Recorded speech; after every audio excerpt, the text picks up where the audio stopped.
Well, maybe you sensed it, that feeling that you're being watched. Well, the state has laws against stalking on the books, making it a felony. What if police don't recognize it? And what if it's a complete stranger who's bothering you? Tonight, Joe Conger and the I-Team investigates.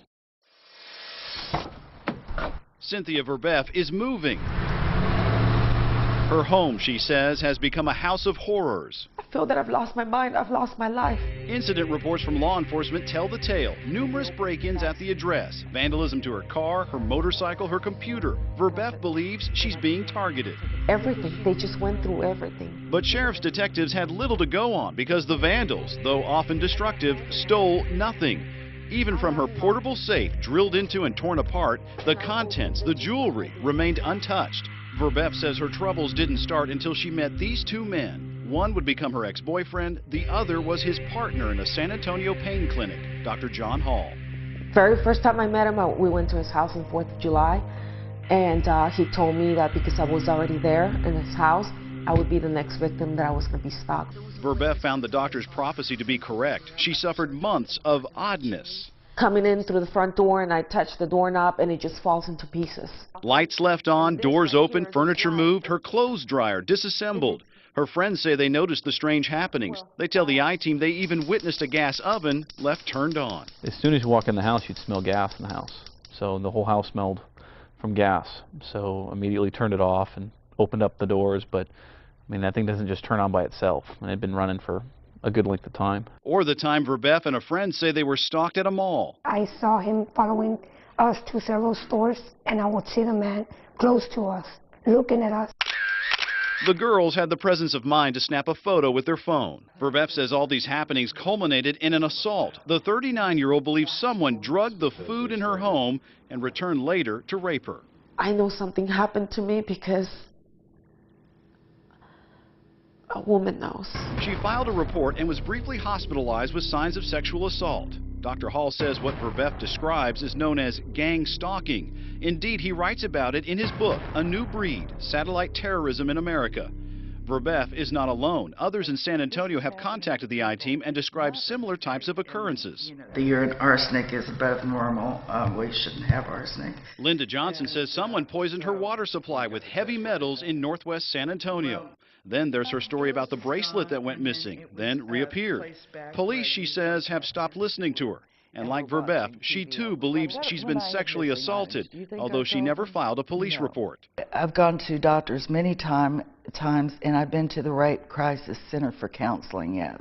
Many of these so-called victims of what Hall describes as gang stalking meet up on the internet, finding comfort and information from others who say they too suffer from electronic stalking, mind control, and even rape.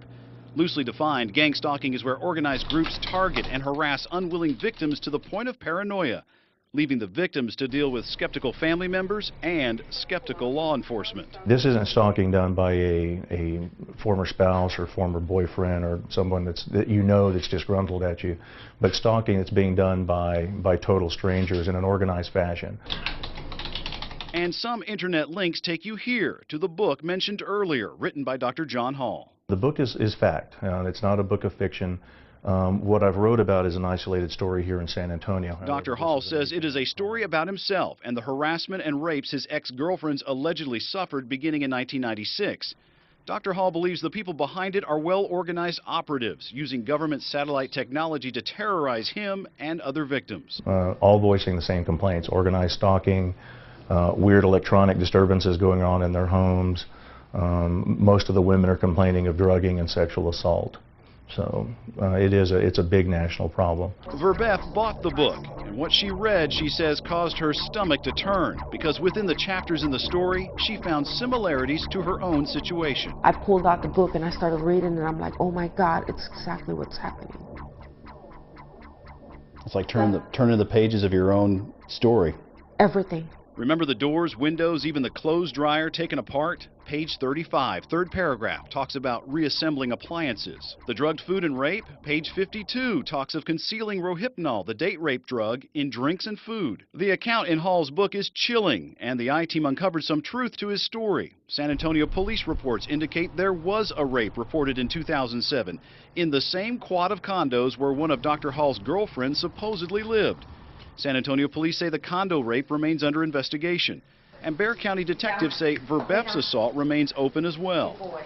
And although there are some interesting connections to Dr. Hall in the book, law enforcement won't and cannot say if Dr. Hall is even a person of interest. The I-Team thought the similarities were striking and asked him. Could you, in fact, be the person that's creating this mess for these women? And that's actually one of the reasons why I got out of my ex-fiance's life, to make sure that they weren't victimizing her in order to get at me. Dr. Hall says he's been targeted by the same groups. There's mention in the book of a conspiracy by the criminals and by fellow doctors. Dr. Hall says the Texas Medical Board retaliated against him for uncovering the gang stalking. The I-Team confirmed one local hospital suspended Dr. Hall's clinical privileges for 2 months in 2006. In 2007, the Texas Medical Board ordered 2 mental evaluations of Dr. Hall. The first came back normal, but a second evaluation found a probable delusional disorder and ordered psychiatric treatment. And in 2008, Hall's license was suspended, this time when he tested positive for cocaine. In the book, he explains the operatives drugged him with cocaine periodically. Dr. Hall's medical license has since been reinstated. If you look nationwide, almost everyone that complains of this eventually gets sent to a psychiatrist. The psychiatrists don't look into the technology. They don't do any research into whether or not any of this is possible. With his book published, Dr. Hall is taking his message nationally. He's appeared on cable TV shows. Thank you so much, Dr. Hall. Late night radio. And our guest tonight, Dr. John Hall.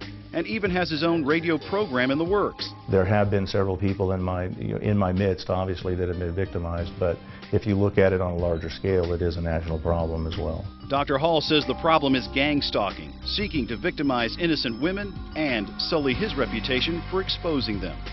For the I-Team, Joe Conger, KENS 5 Eyewitness News. Dr. Hall's belief is that we all face some sort of terrorism in our lives that is mostly unseen and deadly. He contends criminals are tapping into our government surveillance systems to gain access to our lives and minds. As for the alleged rapes mentioned in that story, no one has been charged, but both San Antonio Police and Bexar County Sheriff's deputies say they continue to investigate.